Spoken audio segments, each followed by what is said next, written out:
오늘 우리에게 주신 하나님의 말씀은 시편 23편 1절에서 6절의 말씀입니다. 구약 성경 818면에 있습니다. 시편 23편 1절에서 6절의 말씀을 봉독해 드리겠습니다. 여호와는 나의 목자시니 내게 부족함이 없으리로다. 그가 나를 푸른 풀밭에 누이시며 쉴 만한 물가로 인도하시는도다. 내 영혼을 소생시키시고 자기 이름을 위하여 의의 길로 인도하시는도다. 내가 사망의 음침한 골짜기로 다닐지라도 해를 두려워하지 않을 것은 주께서 나와 함께 하심이라. 주의 지팡이와 막대기가 나를 안위하시나이다. 주께서 내 원수의 목전에서 내게 상을 차려주시고 기름을 내 머리에 부으셨으니 내 잔이 넘치나이다. 내 평생의 선하심과 인자하심이 반드시 나를 따르리니 내가 여호와의 집에 영원히 살리로다. 아멘. 윤은영 담임 목사님 나오셔서 하나님은 우리의 목자이십니다 라는 제목으로 하나님 말씀을 선포하시겠습니다. 할렐루야. 우리 옆에 있는 분과 인사 나누시겠습니다. 사랑합니다. 축복합니다. 잘 오셨습니다. 하나님은 당신의 편이십니다. 네, 고맙습니다. 예전에 6.25 한국 전쟁에 미군의 군목으로서 채플린으로서 군대 목사님으로 참여하셨던 분이 쓰신 글을 한번 본 적이 있습니다. 그분의 경험을 써놓으신 글이었는데요. 어느 날 목사님이 이 전투가 벌어진 그곳을 이제 방문하게 되셨답니다. 그러다가 아이 하나를 그 전쟁터에서 발견했다는 것이지요. 부모를 잃고 울고 있는 그 아이를 그냥 그 전쟁터에 둘 수 없어서 아이를 데리고 자신이 머물고 있는 막사로 데리고 옵니다. 그리고 그 아이를 깨끗이 씻겨주고 새 옷을 입히고 먹을 것을 준 다음에 힘든 시간을 보냈던 그 아이를 측은하게 여겨서 이제 좀 쉬어라라고 좀 잠을 청해라라고 이야기를 했답니다. 그리고 일이 있으셔서 숙소 막사에서 조금 떠나서 다른 곳에서 일을 보고 돌아왔는데요. 그렇게 돌아와서 아이가 자고 있나 이렇게 살펴보니까 아이가 잠을 청하지 못하고 계속해서 뒤척이고 있었다는 거지요. 그래서 뒤척이는 아이에게 무슨 걱정이 있냐고, 부모님 생각이 나냐고, 힘들어서 그러냐고 이렇게 긍휼히 여기는 마음으로 물어보았는데요. 아이가 뜻밖의 이야기를 했다는 것입니다. 오늘은 배부르게 먹었는데요, 내일은 무엇을 먹을지 걱정이 돼서요 라고 이야기를 하더라는 것이지요. 어찌 보면 이미 그 군대 목사님을 만나 뵙고 그의 막사의 안에 거하고 있으니까 먹을 것이 무슨 걱정이 있겠습니까? 그런데 그 아이는 오늘 자신은 배부르게 먹었지만 내일은 또 이렇게 먹을 것에 대해 걱정하는 것은 아닌가 라고 고민하며 그렇게 잠을 청하지 못하였다는 것이지요.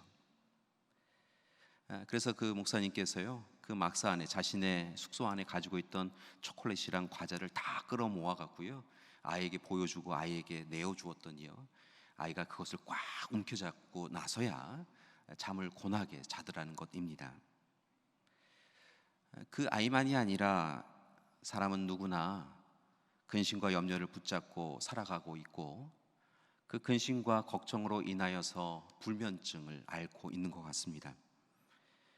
특별히 요즘은 코로나19로 인하여서 어려워진 경제 형편 때문에 잠을 못 드는 분들이 꽤 많으신 것 같습니다. 물론 걱정한다고 해결되는 것이 아닌 것을 알고 있지만 걱정도 안 하면 정말 더 큰 걱정이 우리 가운데 생길까 봐 걱정을 붙잡고 하루 종일 뒤척이며 잠을 청하지 못하며 살아가는 것이 요즘 우리의 모습인 듯 보입니다. 그런데 얼마 전 한 라디오 프로그램에 나오신 김동호 목사님을 통하여서 하나님의 사람, 하나님의 자녀가 걱정과 근심을 어떻게 대처해야 하는가라고 하는 것을 보면서 새로운 깨달음을 얻게 되었습니다. 잘 아시다시피 김동호 목사님은 높은 뜻 연합선교회 대표이시기도 하시고 우리 교회 오셔서 부흥회 때 말씀을 전하신 목사님이시기도 하시지요. 방송에서 김동호 목사님은 지난 시간 자신이 겪어온 어려움과 힘겨움의 삶을 이야기해 주셨는데요. 실은 지난 2019년 작년이지요. 갑작스럽게 폐암 선고를 받고 폐를 20% 절제하는 수술을 가지셨다고 합니다. 그리고 4차례에 걸쳐서 항암 치료를 받으셨습니다. 얼마나 그 항암 치료가 힘들고 어려웠던지요. 그 항암 치료 가운데 2번이나 졸도할 정도로 힘든 시간을 보내었다라고 이야기하시는 것을 들었습니다. 그래서 그런지 얼굴이 많이 수척해 보이셨습니다. 물론 그 이전에도 여러 가지 질병으로 인하여서 스스로 조심하고 또 조심하며 사셨었는데요. 이 폐암으로 인하여서 항암 치료를 받으시면서 정말 자신이 자신의 의지대로 살아갈 수 있는 것이 아니구나라고 생각하며 무너지는 듯한 시간을 가지셨다는 것입니다. 그런데 놀랍게도 그 프로그램을 통하여서 지난 2019년 한 해가 어떤 한 해였습니까? 라고 하는 질문에 자신의 인생 중에 가장 행복한 한 해였다고, 자신의 인생 중에 가장 최고의 한 해였다라고 이야기하시는 것을 듣게 되었습니다. 사실은 그 깨달음을 얻기까지는 좀 시간이 걸렸는데요. 의사로부터 폐암이신 것 같습니다 라고 하는 이야기를 듣고 나서요, 처음에는 하나님 왜 접니까? 라고 이렇게 항변하셨다고 합니다. 그래도 제가 꽤 괜찮은 목사이고 하나님 뜻대로 살아왔다라고 자처하는데 왜 접니까? 라고 이렇게 항변하셨다는 거예요. 그런데 하나님이 대답하시기도 전에 이 목사님 마음 안에서 하나님이 주시는 마음이 귀한 깨달음을 얻게 하셨다는 것입니다. 그렇게 깨달음을 주셨다는 거예요. 왜 넌 안 되는데? 너는 뭐가 특별하다고? 라고 이야기하시는 것 같았다는 거지요. 그 말씀을 듣고 하나님의 뜻을 받아들였다는 것입니다. 그리고 표현해 가면 랜덤으로 걸린 이 암, 이걸 받아들이게 되었다는 거지요. 그랬더니 그런 목사님에게 하나님께서 귀한 깨달음의 말씀을 주시고 도전의 말씀을 주셨다는 것입니다. 그것이 바로 이사야 40장 1절의 말씀이었는데요. 잘 아시다시피 이사야 40장 1절의 말씀은 이렇게 기록되어 있습니다. 너희는 위로하라. 내 백성을 위로하라.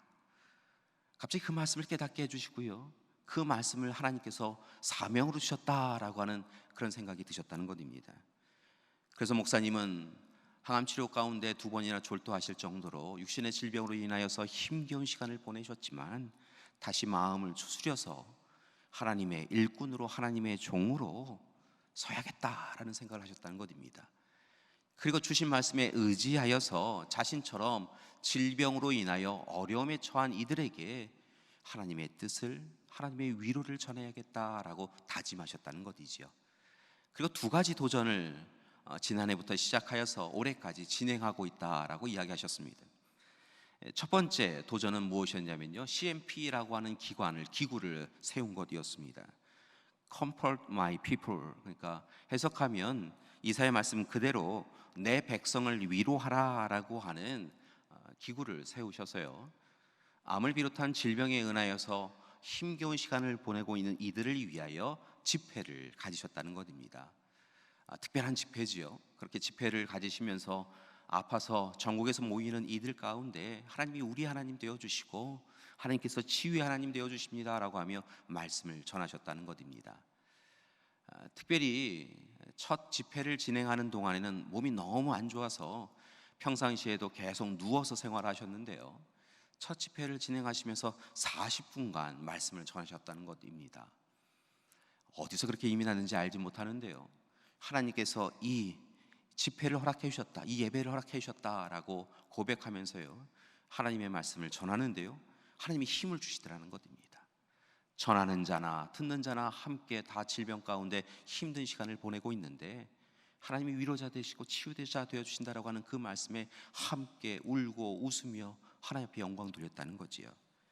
그 예배를 계속하고 계시다는 것입니다. 2번째 도전을 허락해 주셨는데요, 목사님 질병에 걸리고 나시니까요, 본인의 마음이 정말 이리 갔다 저리 갔다 하더라는 것입니다. 그리고 우울증에 힘겨운 시간을 견딜 수밖에 없더라는 것이지요.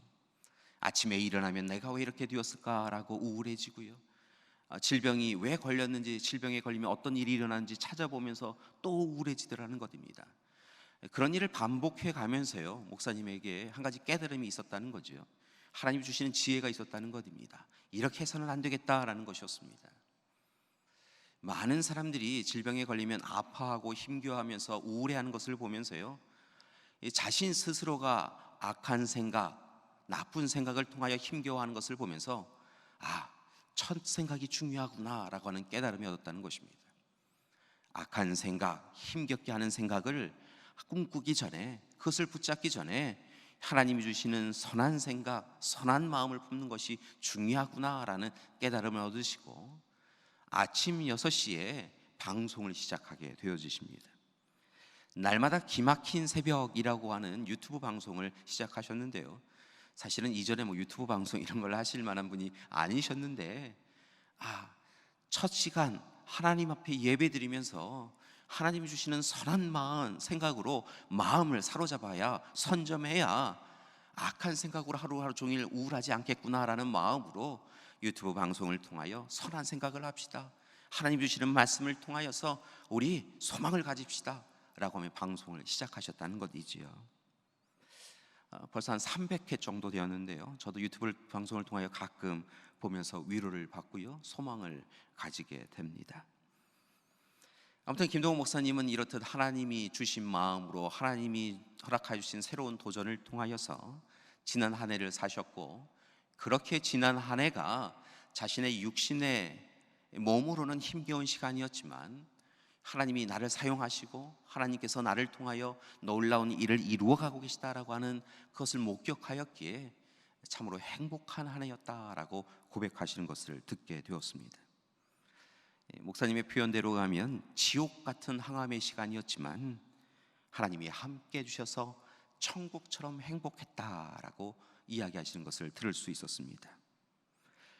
그러면서 라디오 프로그램을 듣는 모든 이들에게, 특별히 질병으로 인하여 힘겨운 시간을 보내고 있고 또 세상의 풍랑과 파도로 인하여서 어려움에 처해 있는 이들에게 이것이 끝이 아니라고, 그리고 하나님이 우리와 함께하고 계시다고, 하나님의 뜻 안에 거하면서 소망을 갖자고, 그리고 하나님 주시는 새로운 도전적 삶을 살아가자라고 격려하시며 그 방송을 마무리하시는 것을 들었습니다. 교회 여러분, 지난 6개월 어떻게 사셨습니까? 우리가 생각하는 일반적 기준으로 행복하였다라고 말하기가 참 쉽지 않은 시간이었지요. 때로는 경제적인 어려움 때문에 힘든 시간을 보낸 분들이 있으신 것을 봅니다. 사람과 사람을 만나는 것도 참 쉽지 않은 시대였지요. 하나님 앞에 나와 예배드리면 조금 마음의 위로를 받으리라 생각하는데 하나님 앞에 나와 예배드리는 것조차 조금 주저할 수밖에 없는 그런 시간이었습니다. 그러면서 깨닫는 것은 우리가 그토록 행복한 인생을 위하여 꼭 필요하다고 생각하였던 물질이나 건강이나 능력이나 권력이나 힘이나 이런 것이 별거 아니구나라고 하는 깨달음을 얻게 되었습니다. 그리고 하나님이 나의 하나님 되어주시는 것이 얼마나 큰 은혜인지, 얼마나 중요한 것인지를 알게 되었던 것이지요. 사랑하는 여러분, 오늘 이 시간 정말 행복한 삶을 살기 위하여서 하나님과의 관계를 회복하시고 하나님의 위로를 받으시고 하나님 주시는 말씀을 통하여 새로운 도전을 해나가시는 우리 믿음의 가족들 되기를 소망합니다. 분명한 것은요, 김동욱 목사님 사랑하시는 하나님께서요, 우리 또한 사랑하여 주시는 줄 믿습니다. 이를 위해서 오늘 이 시간 우리는 다시 하나님이 우리의 하나님인 것을 다시 깨닫고 하나님 우리에게 어떤 약속을 주셨는지를 살펴보고 하나님 안에서 거해가는 연습을 해나가기를 원하는데요, 오늘 그런 도전을 위하여서 새로운 출발을 위하여 시편 23편의 말씀을 함께 묵상하고자 합니다.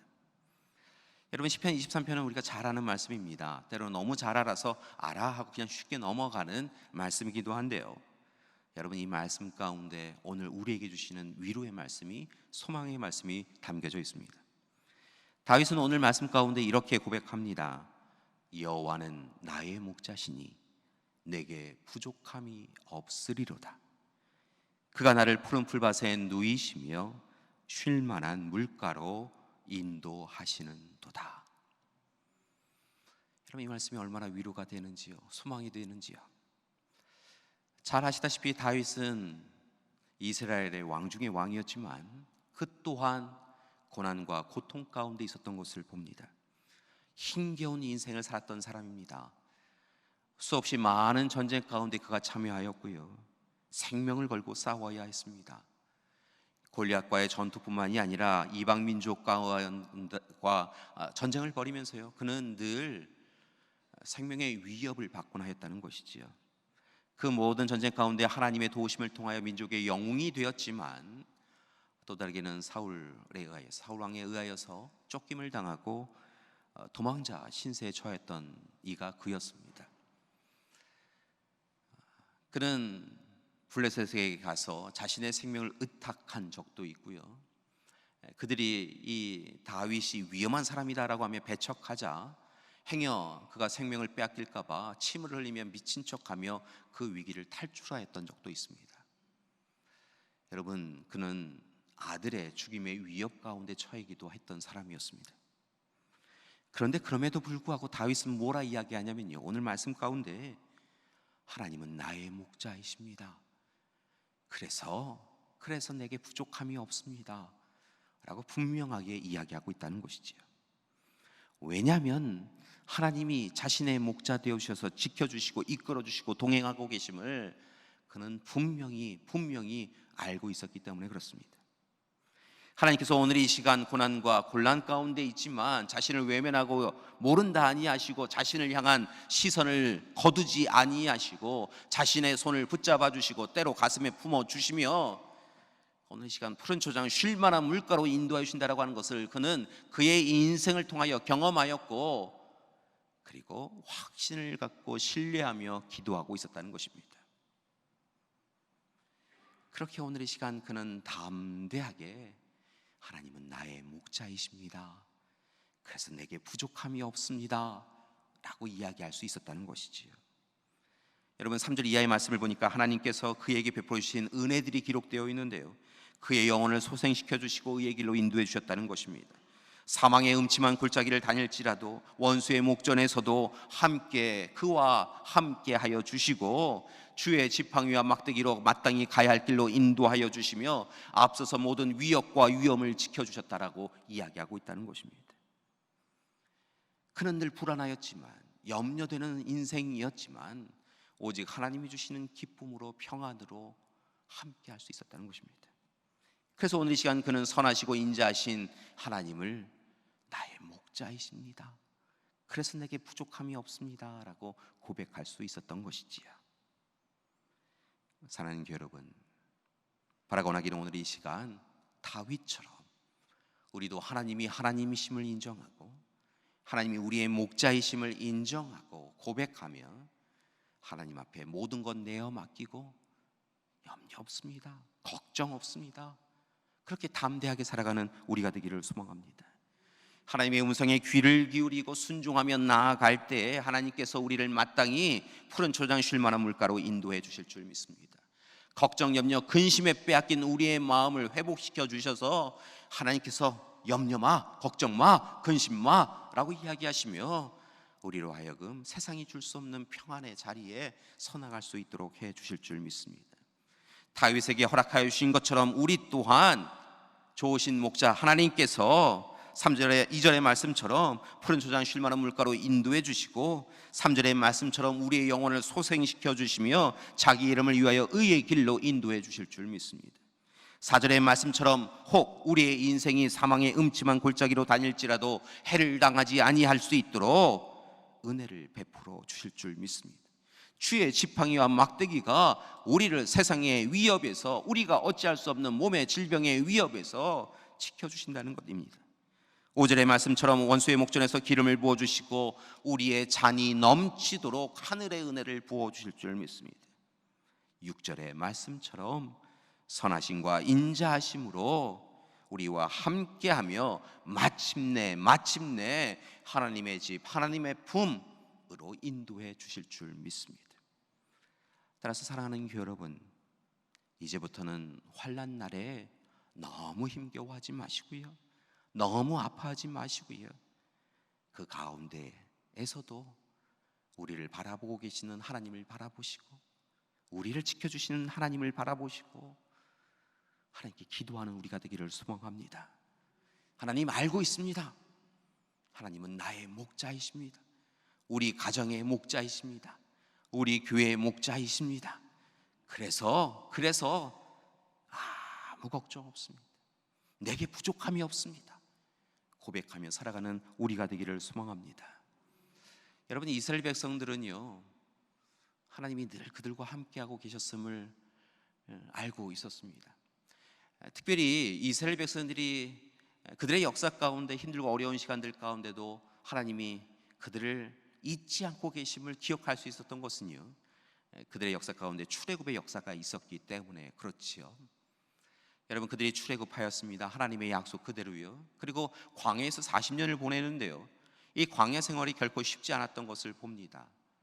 목마르고 갈급하고, 그리고 세상의 위협에, 이방 민족의 이 침입에 그냥 노출되어져서 힘든 시간을 보낼 수밖에 없었지요. 감사한 것은 하나님께서 그때마다 이스라엘 백성들과 함께 해주셨다는 것입니다. 그들에게 만나와 메추라기를 보내주셨고요, 불기둥 구름기둥으로 인도해 주셨고, 반석을 쳐서 물이 나오게 해주셨다는 것이지요.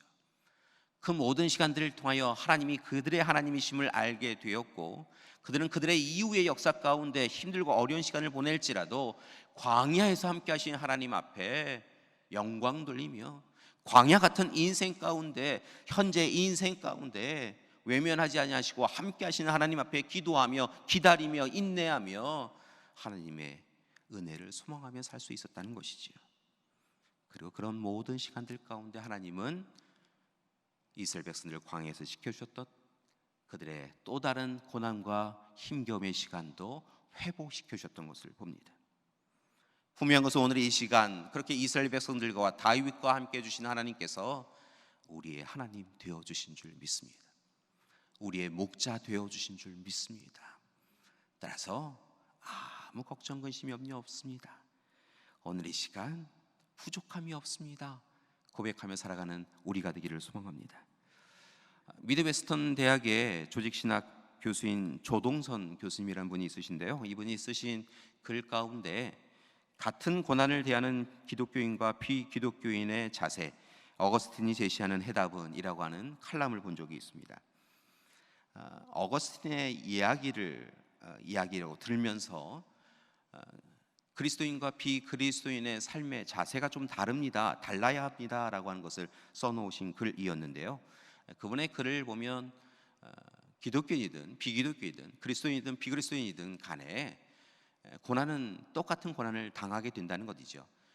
이 고난에서 자유로울 수 있었으면 좋겠는데 그리스도인들도 비그리스도인들과 똑같은 고난 가운데 있을 수밖에 없다는 것입니다. 그거는 뭐 어쩔 수 없는 일이라는 거예요.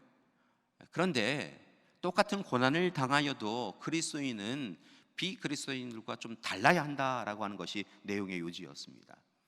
그리스도인은 고난을 대할 때 삶의 자세를 달리 가져야 한다라고 하는 것이지요. 왜냐하면 하나님께서는 때로 이 고난과 고통을 통하여서도 그리스도인들에게 깨달음을 허락하여 주시고 변화를 고민하게 해주셔서 새로운 삶을 살도록 이끌어 주시기 때문인 것입니다. 고난과 고통을 통하여, 시련을 통하여서 하나님은 우리를 벌 주려고 하시는 것이 아니라 고난과 고통을 통하여 새롭게 해주시고 온전케 해주셔서 마침내 하나님의 사람으로 위로를 온전히 받을 수 있도록, 그리고 하나님의 사람으로 살아갈 수 있도록 귀한 길 이끌어 주시니까 다른 삶을 살자라고 격려하고 있었습니다. 그러면서 어거스틴의 표현을 인용하여 이야기하셨는데요, 이런 표현이 있습니다. 금은 불에 단련되지만 불순물은 불에 타버리게 됩니다.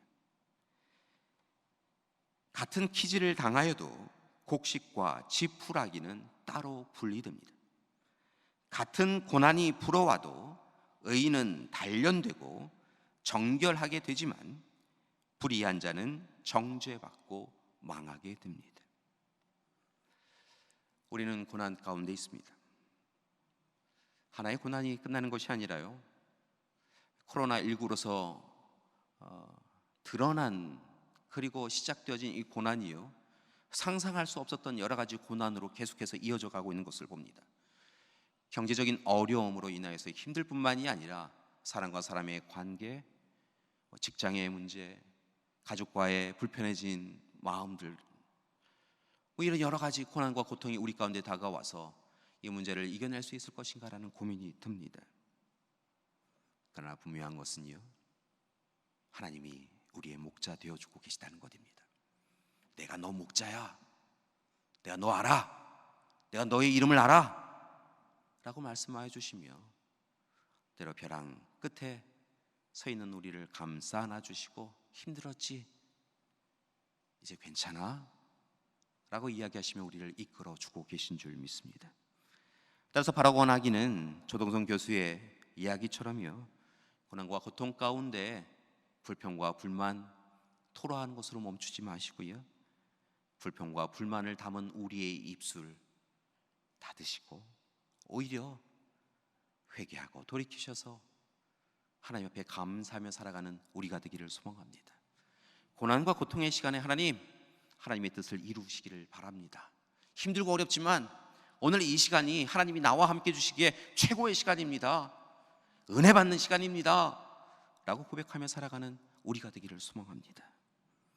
분명한 것은 우리보다 우리를 더 사랑하시고 우리의 형편과 상황과 조건을 아시는 하나님께서 우리의 목자 되어주시고 부족함이 없도록 이끌어 주실 줄 믿습니다.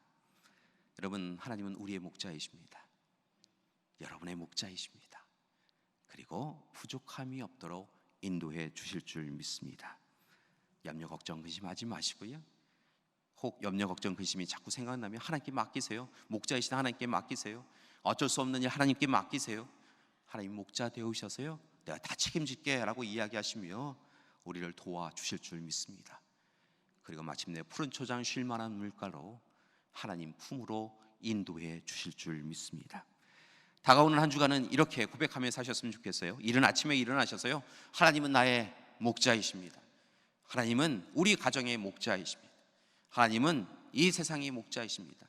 그래서 아무 걱정 염려 근심 없습니다. 나는 부족함이 없습니다. 고백하며 살아가시는 한 주간 되시기를 간절히 기도드립니다. 우리 옆에 있는 분에게 이렇게 함께 축복하셨으면 좋겠습니다. 하나님께서 우리의 목자이십니다.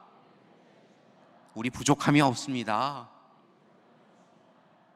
하나님의 품 안에서 거하십시오. 아멘. 여러분, 혹 힘겨워하고 있는 우리 가족들 만나시면요, 가셔서 말씀 주세요. 하나님이 우리의 목자이시라고, 부족함이 없게 해주신다고. 하나님께서 우리와 함께 해 주실 줄 믿습니다. 함께 기도하시겠습니다. 사랑의 하나님, 우리의 목자 되어주시니 감사드립니다. 다윗과 이스라엘 백성들의 목자 되어주셨던 것처럼 우리의 목자 되어주시니 감사드립니다. 우리에게 부족함이 없습니다. 하나님이 우리의 목자만 되어주신다면 걱정, 근심, 염려 없습니다. 하나님, 다가오는 한 주간의 삶에도 우리와 함께 해주시고 우리를 바라보아 주시며 우리를 지키어 주시옵소서. 오직 목자의 품에 하나님의 품 안에 거하며 하나님이 이루실 놀라운 일들을 기대하며 살아가는 우리 되게 하여 주시옵소서. 예수님의 이름으로 기도드립니다. 아멘.